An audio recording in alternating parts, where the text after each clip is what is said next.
company. Harvey Weinstein and his evil, ugly brother Bob. Sometimes they get mad that a black man has a nerve to ask for what his money's supposed to be.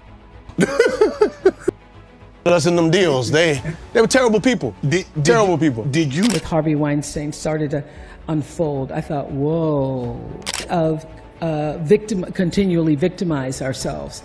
It was very important to all of us involved with Time's Up that it not just be about the women of Hollywood, because we're already a privileged group. What if I told you one of the most iconic comedy franchises of the 2000s wasn't just a hit? It was stolen? Yes, stolen.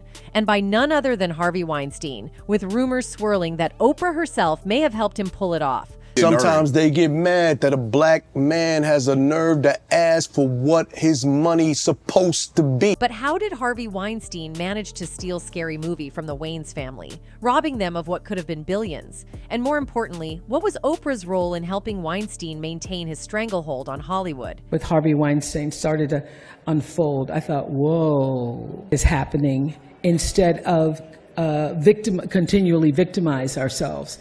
It was very important to all of us involved with Time's Up that it not just be about the women of Hollywood, because we're already a privileged group. Today, we uncover the dirty secrets behind how Weinstein allegedly worked with Oprah to push black creators out of the industry, and the billion-dollar franchise they lost in the process. We're diving deep into Marlon Wayans' shocking allegations against Harvey Weinstein, and how Oprah Winfrey's ties to the disgraced Hollywood mogul might have played a bigger role than anyone imagined. It's paid the professionals that do it, and I'm not asking you for anything that's crazy. I'm just asking for you to respect what the craft is and what we know how to do. Could Oprah, one of the most influential figures in media, have actually helped Weinstein steal Scary Movie from the Wayans brothers? And if so, why would she protect someone like Weinstein? Let's find out. Marlon Wayans recently revealed shocking details about how Harvey Weinstein not only stole from women, but also took advantage of black artists, including himself and his family. Us in them deals, they were terrible people. Terrible people. Did you? The former king of Hollywood has been behind bars since 2020, but the damage he left behind goes far beyond his legal battles. Now Marlon Wayans is stepping up, revealing an untold side of Weinstein's empire, the theft of ideas, culture, and ultimately over $1 billion from black creators. Sometimes they get mad that a black man has a nerve to ask for what his money's supposed to be. The Wayans family is synonymous with comedy in Hollywood, and when they launched Scary Movie in 2000, it was an instant hit. Directed by Keenan Ivory Wayans and starring Marlon and Shawn Wayans, the film parodied the horror genre in a fresh, hilarious way. Despite this success, the Wayans family didn't receive the financial rewards they deserved. According to Marlon, the first Scary Movie deal they made with Miramax, a company co-owned by Harvey and Bob Weinstein, was extremely unfavorable.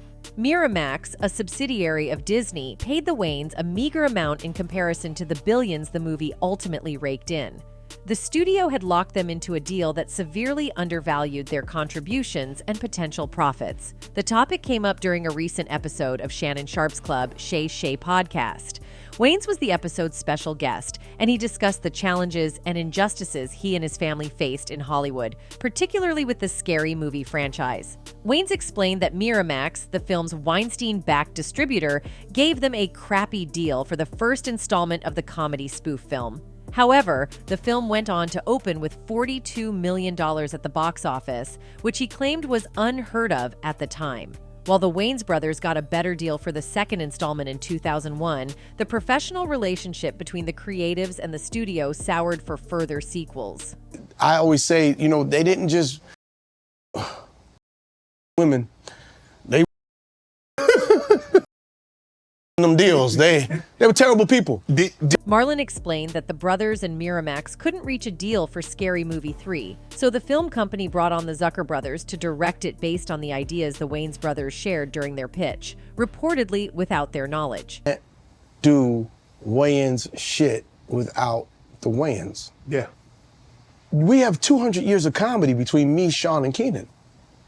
Damon, Kim, we have a lot of years of excellence at what we do. When Sharp asked if the family had considered filing a lawsuit at the time, Marlon said, We didn't. Go like this, all good.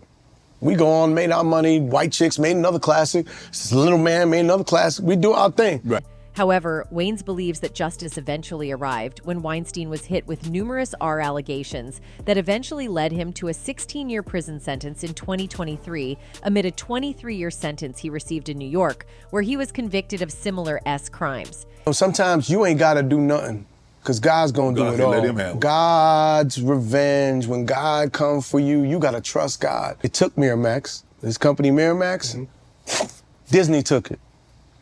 Then they had the Weinstein Co. And then all this stuff started going, allegations and... He went on to add, "Now your brother's in jail and you ain't in the business. I didn't have to do nothing. All you had to do is be good businessman. We asked for nothing. We did nothing wrong. But sometimes they get mad that a black man has the nerve to ask for what his money is supposed to be. Don't you tell me what I'm supposed to make. This is what my value is." Elsewhere in the interview, Wayans clarified that he had heard things about Weinstein's behind-the-scenes behavior, but did not experience any firsthand. "I hear things, but N never asked me for a foot massage," Wayans explained. "I would have been like, man, you don't get the F out of here. But if I had heard, like if I'd have known somebody, if somebody came to me, I would have pulled up on him. Hey man, don't do that. I ain't gonna tell you how to do your business, but you ain't gonna do that business to my people. Don't do that." Anyway, the Wayans family, often likened to the Jacksons of the comedy world, have produced a slew of memorable and cult classic films over the years. However, among their comedic creations, none quite hit the comedic sweet spot like Scary Movie 1 and 2. The Scary Movie franchise, notably the first two installments, fundamentally reshaped the horror comedy genre. Rather than merely blending scares with humor, these films took a bold approach by wholeheartedly embracing the art of mockery and unceasingly cracking jokes. Like the wind, baby. Yeah. Where am I? You're behind the cat. The writing was refreshingly innovative, injecting a breath of fresh air into the realm of spoof films. It was cheeky, irreverent, and side-splittingly hilarious, with no pretense of being polite or politically correct, a factor that resonated deeply with audiences. In its early days, Scary Movie was a family affair. Directed by Keenan Ivory Wayans and starring the Wayans brothers Marlon and Shawn, who also co-wrote the films, it was a collaborative effort that brought forth these comedic gems. According to a 2000 Jet magazine article, Marlon Wayans candidly shared the genesis of the hit movie franchise Scary Movie, offering a glimpse into the creative process that led to its inception. Marlon and Shawn Wayans, known for their comedic prowess, revealed that the idea for the movie was born during a rather unconventional movie-watching session. As Marlon Wayans recalled, "I think we were watching I Know What You Did Last Summer, and we said, I know what I'm gonna do next summer. I'm gonna make fun of all these damn movies. I'm so tired of seeing them. I watched Scream till I wanted to scream. I've seen I Know What You Did Last Summer so much that I wanted to become a murderer and kill anybody who ever made one of these movies." Their frustration with the overabundance of slasher and horror movies in the late 90s served as the catalyst for a satirical masterpiece. The Wayans brothers found the genre to be ripe for parody due to its often absurd and formulaic elements. Marlon Wayans explained, "We just found these slasher movies to be kind of ridiculous, and I thought it would be funny to do a parody, but it was one of the hardest movies to write. It looks like a silly slapstick film, but it was not an easy movie to execute." Scary Movie debuted on July 7, 2000, becoming an instant hit. With a $19 million budget, it quickly grossed $278 million worldwide, breaking records for African-American directed films. The success led to Scary Movie 2 in 2001, grossing $141 million but facing mixed reviews. Marlon Wayans blamed studio pressure for rushing the sequel. By Scary Movie 3, the Wayans brothers were glaringly absent. Marlon later revealed that Harvey Weinstein forced them out, taking control of the franchise. Their departure sparked discussions about creative ownership and exploitation in Hollywood, as the brothers continue to claim they're still owed money. To make matters worse, Marlon Wayans was on a Christmas vacation when he found out that he had been dropped from the franchise, which he and his brother co-wrote and helped to develop. "We read on Christmas Eve that they were going with someone else for Scary Movie 3, he said.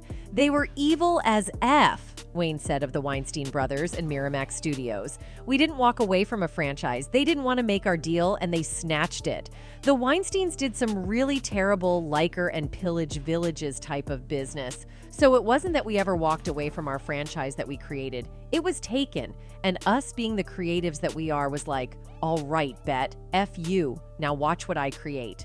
In any case, the third installment earned around $220 million worldwide, while the fourth grossed $178 million, and the fifth ultimately earned $78 million in box office revenue worldwide. These figures undeniably transformed the Scary Movie franchise into a billion-dollar juggernaut. But how exactly did Weinstein pull it off? And more importantly, why did the Wayans have no legal recourse? The answer lies in Weinstein's power over Hollywood at the time. Marlon has detailed how Weinstein used predatory contracts, legal loopholes, and bullying tactics to force the Wayans out. But was Weinstein acting alone? Or did he have help from powerful friends like Oprah Winfrey? Oprah Winfrey and Harvey Weinstein's relationship has always sparked curiosity, especially given the stark contrast between Oprah's reputation as a media mogul and philanthropist and the disturbing allegations that have surrounded Weinstein. Their friendship spanned over 2 decades, and during that time, they collaborated on various projects in the entertainment industry. One of the most notable collaborations was when Oprah worked with Weinstein on films such as The Butler, 2013, which she starred in and he helped produce. Weinstein's company, the Weinstein Company, was also behind the distribution of Precious, 2009, a film Oprah actively supported and promoted.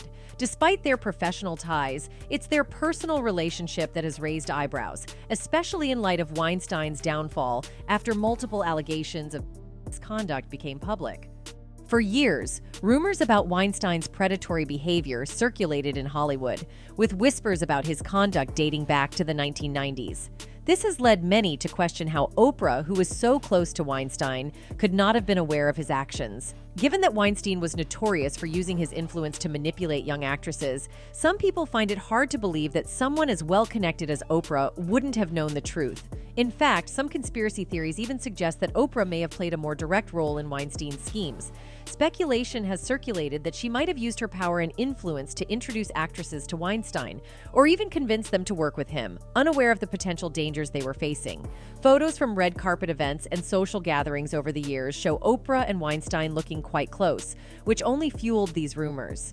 Though no substantial evidence exists to support these claims, the idea that Oprah could have knowingly associated with Weinstein despite his reputation has caused many to question the nature of their relationship.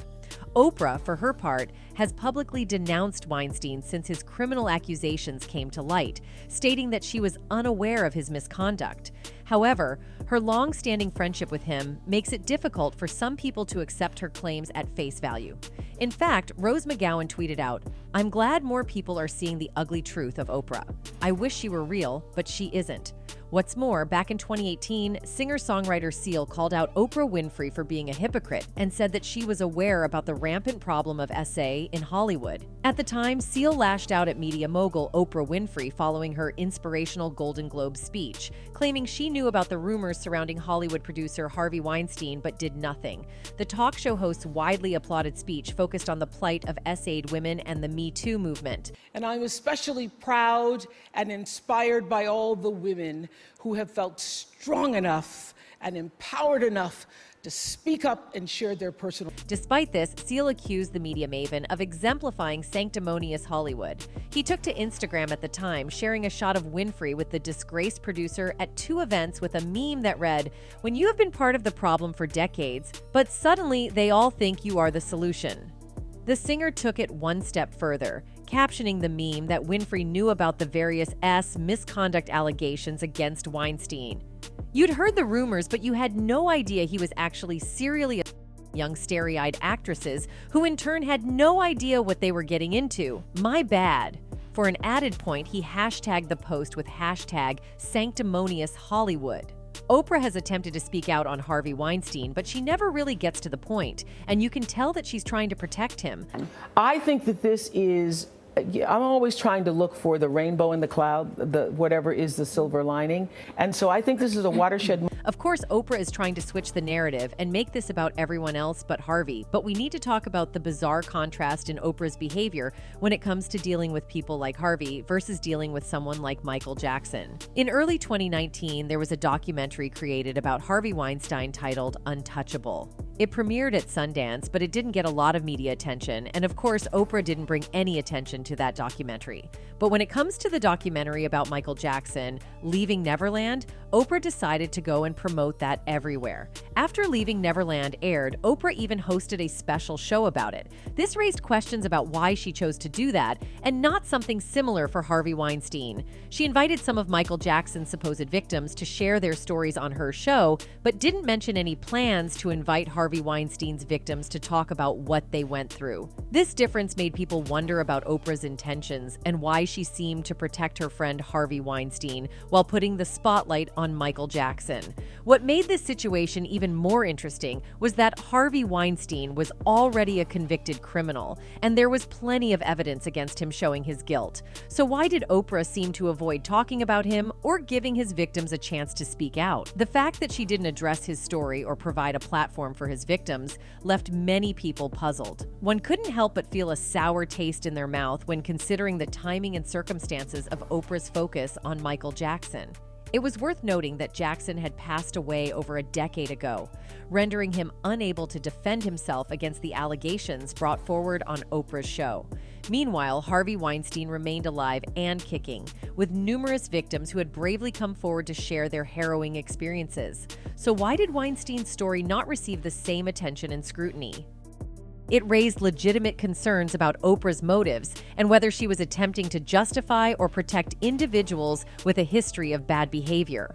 The stark contrast between the treatment of Michael Jackson and Harvey Weinstein cast a shadow of doubt over Oprah's intentions. It raised questions about her commitment to justice and her willingness to hold powerful figures accountable.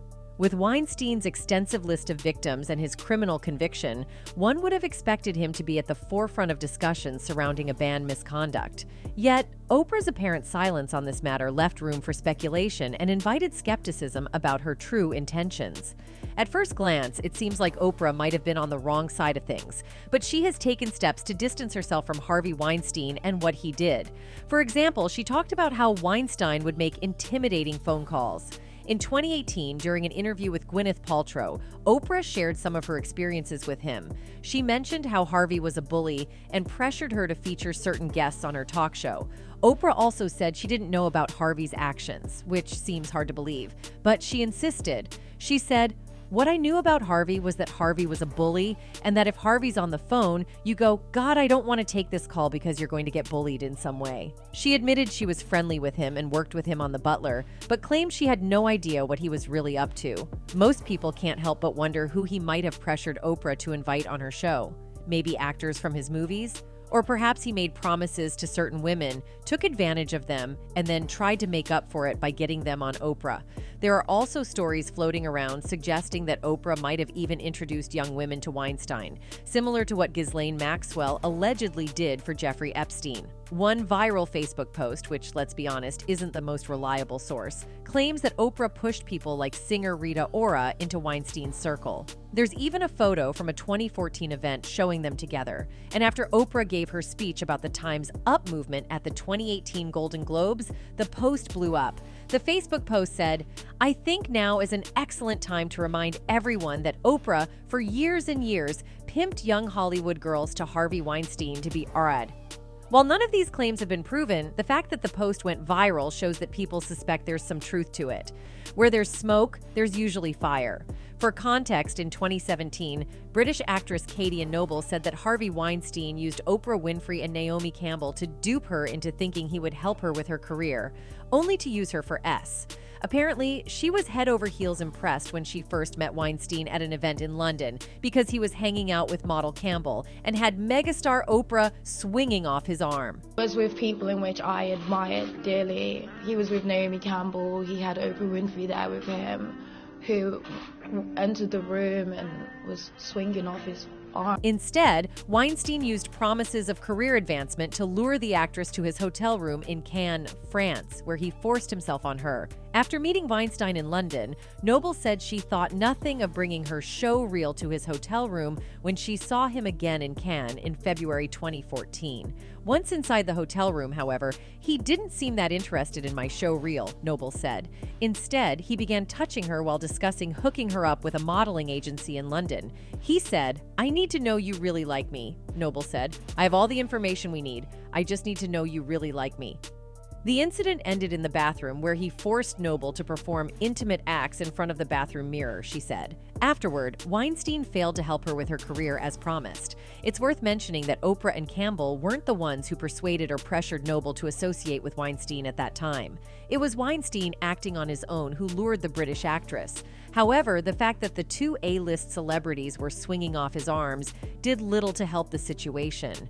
Anyway, Oprah Winfrey has also been accused by 50 Cent of allegedly supporting these wealthy individuals. You see, as 50 Cent was working his way up in the world, he wanted to solidify his status by appearing on Oprah's show. This was a big deal not only for a former drug dealer from Jamaica, Queens, but also to prove to his grandmother, a huge Oprah fan, that he was achieving something. However, when the idea was pitched to OPR, she didn't seem interested in what 50 Cent had to offer. "She was completely against everything that was in my music," 50 said, "so she ain't never gonna have me on that show. I'm never gonna reach that platform, which is confirmation of you being a huge success. So I just said, okay, if we can't be friends, then at least let's be enemies." But that's not the only reason why Fifth doesn't like Oprah. The other reason was because Oprah has allegedly been turning her back on black artists and cozying up to none other than the snooty Hollywood elites. In any case, with all that we have seen, the Wayans family's experience is far from unique. Hollywood has a long history of exploiting black talent while keeping the profits and power in the hands of a few. In a recent interview, comedian Cat Williams exposed how Hollywood giants like Weinstein, Diddy, and others have systematically exploited black entertainers. Marlon Wayans has spoken openly about how black creators are often cut out of the very projects they create. And the Scary Movie franchise is just one example of how Hollywood has stolen billions from black artists over the years. But how deep does this exploitation go? And what role did powerful figures like Oprah play in allowing this to happen? Was she simply unaware, or did she knowingly help protect Weinstein's empire? While there is no direct evidence linking Oprah to the Scary Movie theft, her relationship with Weinstein raises serious questions. As someone who wielded immense power in Hollywood, it's hard to believe she didn't know what was happening behind the scenes. But could Oprah have used her influence to protect Weinstein, even if indirectly? Some believe Oprah may have helped Weinstein by using her connections to elevate his status in Hollywood, allowing him to maintain control over projects like Scary Movie. Or was Oprah simply another victim of Weinstein's manipulation, much like the Wayans brothers? As Marlon Wayans continues to speak out about the exploitation of black creators, one thing is clear. There are still many unanswered questions about how Weinstein was able to steal a billion-dollar franchise from under their noses. Since the scandal broke, the Wayans family has continued to create, but the Scary Movie theft remains a bitter reminder of how Hollywood can exploit black talent. As for Oprah, her legacy remains intact, but the questions about her relationship with Weinstein are unlikely to go away anytime soon. The Scary Movie saga is a cautionary tale of power, exploitation, and betrayal. While Weinstein faces the consequences of his actions, the Wayans family and many other black creators are left to pick up the pieces. So, was Oprah complicit in Weinstein's theft of the Wayans family's creation? Or was she another victim of his manipulation? Just like so many others in Hollywood, we may never know the full truth, but one thing is clear: the Scary Movie scandal is just the tip of the iceberg when it comes to Hollywood's dark history of exploitation. Anyway, that's it for this video, folks. Bye.